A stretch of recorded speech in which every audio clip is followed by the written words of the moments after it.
O governo quer que a opinião pública fique sabendo mais e, na ideia da administração, até apoie mais o pacote anticrime do ministro Sérgio Moro. O projeto que já foi consideravelmente desidratado na Câmara, com a retirada de vários tópicos que eram previstos originalmente. O ministro Moro, no entanto, ainda não desistiu de colocar esses tópicos novamente na proposta. O processo legislativo ainda está em trâmite, então, assim, a votação está aberta, então não quer dizer nada foi perdido, outras coisas podem ser no final aprovadas, outras coisas podem ser rejeitadas, tem toda uma dinâmica do processo legislativo. O papel do governo é convencer os parlamentares, isso é natural. Bom, a maneira encontrada pelo governo Bolsonaro para tornar o pacote mais conhecido e mais apoiado pela população foi produzir uma campanha publicitária. E o foco da campanha, eu não sou publicitário, evidentemente, né? Não fui eu que fiz o marketing, mas a ideia é lembrar que essa necessidade de enfrentar a criminalidade é para proteger as pessoas, que por trás de cada um desses números, dessas estatísticas, existem lá pessoas que foram vitimadas por crimes muitas vezes terríveis. Eu sou o Márcio Miranda e esse é um dos temas do episódio de hoje do 15 Minutos, podcast diário de resumo e análise do noticiário, gravado aqui na redação da Gazeta do Povo. O outro tema de hoje é a tornozeleira eletrônica. Você vai ficar sabendo mais sobre como funciona esse equipamento que faz parte da vida de vários detentos pelo país. Que meu pai foi assassinado a golpes de faca, de uma maneira cruel, sem chance dele se defender, e cerca de 8 meses depois do crime, o assassino já estava andando solto na rua. O que é o governo Bolsonaro ao fazer uma propaganda publicitária do pacote anticrime do ministro Moro? A Kelly Cadanos é editora de República da Gazeta do Povo, ela que acompanhou em Brasília o lançamento dessa ideia do governo federal e é minha convidada aqui no 15 Minutos para a gente analisar o tema. Kelly, para que fazer uma campanha publicitária desse projeto, hein? O que é a estratégia do governo nesse sentido? Olá, Márcio. Olá, todo mundo que acompanha a Gazeta do Povo. Bom, a estratégia é tentar fazer com que a população apoie esse projeto, né? Esse projeto denominado pacote anticrime do ministro Sérgio Moro foi apresentado em fevereiro, tem sido desidratado na Câmara dos Deputados e a intenção por trás do lançamento dessa campanha é contar com o apoio popular, uma pressão popular para que os deputados, se não pararem de desidratar o projeto, pelo menos aprovem da maneira como está, né? Acho que a estratégia é um pouco essa. O lançamento da campanha já foi várias vezes adiado, né? Primeiro por conta da reforma da Previdência, depois uma série de outros motivos, mas finalmente saiu agora que o projeto está quase chegando no plenário da Câmara. E aqui nós vemos uma campanha que nunca foi feita uma campanha publicitária em prol da aprovação de leis mais rigorosas no que se refere ao enfrentamento da criminalidade. E essa chegada no plenário é vista por integrantes do governo como uma possibilidade de até resgatar alguns pontos do pacote que foram retirados durante o trâmite aí nessa comissão especial da Câmara, porque afinal a gente está falando, né, Kelly, que o pacote foi desidratado. Quando a gente usa esse termo é para se referir exatamente a tópicos que foram sendo tirados aos poucos, que estavam no projeto original, né? Exatamente, Márcio. O grupo de trabalho que foi criado para analisar esse pacote anticrime na Câmara, ele já vem retirando uma série de pedaços, né, desse projeto ao longo aí da tramitação do grupo.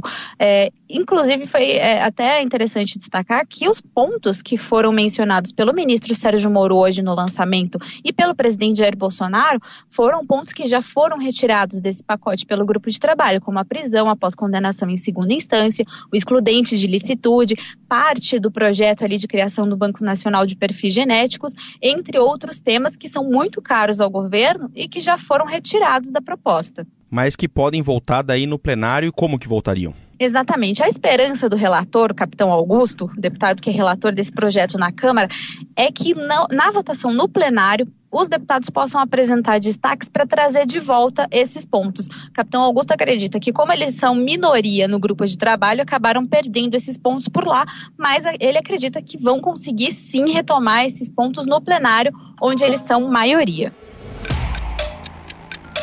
Falando um pouco mais da campanha mesmo, Kelly, quanto custou a campanha e também qual que é a temática aí dos vídeos publicitários? Eles vão ser distribuídos para televisão, internet? Como é que vai funcionar essa distribuição também? Márcio, a campanha custou 10 milhões de reais, ela vai funcionar ali por cerca de um mês e prevê aí peças para rua, né, mobiliário urbano, outdoor, prevê também peças para rádio, para TV, para internet, vai ser vinculada inclusive nos cinemas. São peças de 30 segundinhos, peças de pessoas contando histórias reais, né, de problemas ali que tiveram com a criminalidade, com a violência. 2 indivíduos que acabaram por realizar esse crime. Um deles estava na saída do Dia das Mães, tentando trazer esses pontos, principalmente esses que estão sendo desidratados, né? Como uma prisão em segunda instância, prisão após condenação de um tribunal do júri, enfim, essa é uma série de elementos. Esses vídeos buscam mostrar a história de pessoas reais que passaram por esses problemas para tentar resolver o problema da impunidade, né? Esse é o objetivo das peças publicitárias que que vão ser a partir de agora veiculadas. Pra gente fechar, Kelly, como é que está a relação? A gente falava até pouco tempo atrás, né, da relação entre o ministro Moro e o presidente Jair Bolsonaro. Como é que vai andando ultimamente depois daqueles períodos meio assim de certas rusgas, hein? Parece que a relação voltou para os trilhos, né, entre o presidente e o ministro Sérgio Moro. Agora, lá na Câmara dos Deputados é um problema, Márcio, porque o capitão Augusto, que é o relator dessa proposta, vem reclamando há muito tempo que o governo abandonou o grupo de trabalho, que não faz questão de estar lá para defender as propostas do ministro, as propostas que também são defendidas pelo presidente. E realmente, o grupo de trabalho ele tem uma participação voluntária. Todos os deputados que quiseram puderam entrar no grupo para discutir a proposta. E os deputados do PSL estavam somente em 2, eram a Carla Zambelli e o Coronel Crisóstomo. A Carla Zambelli oficialmente pediu para sair do grupo. Então agora, basicamente, tem o capitão Augusto de um lado, praticamente sozinho, abandonado, de vez em quando apoiado pelo Coronel Crisóstomo e pela Adriana Ventura, que é uma deputada do Novo, e todo o resto do grupo, né, que acabou desidratando muito esse pacote. Lá no começo, as votações elas eram bem apertadas. O governo perdeu alguns pontos, como a prisão em segunda instância, por 1 voto de diferença. Agora, as votações têm sido mais largas, né? A vantagem tem sido mais larga dos deputados que não são só de oposição. É importante lembrar que só tem 3 deputados de oposição nesse grupo de trabalho. O resto são deputados que não se classificam nem como o governo, nem como oposição. São deputados que ora pendem para um lado, ora pendem para o outro. E mesmo assim, o governo vem sofrendo muitas derrotas nesse grupo de trabalho e o deputado Capitão Augusto tem reclamado disso sistematicamente durante as reuniões e também nos corredores da Câmara. Bom, aí fica a expectativa, então, como a gente falou, para o plenário ver se o governo consegue reverter essa tendência, né? Tem que ver essa parte também, né? Porque o Coronel Augusto, Márcio, ele conta com 305 deputados que ele diz que fazem parte da bancada da bala, né? Para reverter esses pontos. O plenário tem 513, quando você pensa em 305, você pensa que é uma larga maioria. Mas tem um porém, tem uma pegadinha aí. Grande parte dos deputados, aliás, pode não ser grande parte, mas uma boa parte dos deputados da bancada da bala são de esquerda. Na bancada da bala, a gente tem, por exemplo, o deputado Marcelo Freixo, que é do PSOL do Rio de Janeiro, que participa do grupo de trabalho, inclusive, e vem se colocando contrário a vários pontos desse projeto. Então, talvez não seja tão fácil assim quanto o governo espera. Vamos acompanhar, então, quando ele for efetivamente lá para o plenário. Não tem previsão, né, Kelly? Ainda não, o grupo de trabalho ainda não terminou de analisar o pacote, a expectativa é que isso aconteça na semana que vem e em seguida cabe ao presidente da Câmara, Rodrigo Maia, pautar o projeto no plenário. Legal. Kelly, obrigado pelas informações, até a próxima. Até a próxima. Segue a indefinição sobre o futuro da prisão do ex-presidente Lula. Fica no regime fechado, como ele está agora, ou vai para o semiaberto? A gente já conversou aqui no 15 Minutos sobre esse tema, né? Que se o presidente for para esse novo regime, para o semiaberto, o qual ele já tem o direito pelo tempo que cumpriu já da pena, ele tem que trabalhar durante o dia e voltar à prisão à noite. Mas tem aquela circunstância, né? Se não houver vagas em unidades prisionais de semiaberto, por exemplo, uma colônia penal agrícola, uma opção que pode ser determinada pela Justiça é o uso da tornozeleira eletrônica. então ele fica preso no regime semiaberto, mas utilizando o equipamento. O ex-presidente poderia, no entanto, se recusar a usar esse equipamento, e aí talvez ficasse mesmo no regime fechado. Como eu disse, não está definida ainda essa situação do Lula, mas se ele acabar saindo e instalar essa tornozeleira, você que está ouvindo aqui o 15 Minutos, sabe como é que funciona esse equipamento? A Camila Abrão está por dentro. Ela é repórter aqui da Gazeta, na editoria de República, e assina matéria sobre este assunto. Convidei ela aqui no 15 Minutos para explicar para a gente, inclusive, um pouco como é que funciona esse sistema.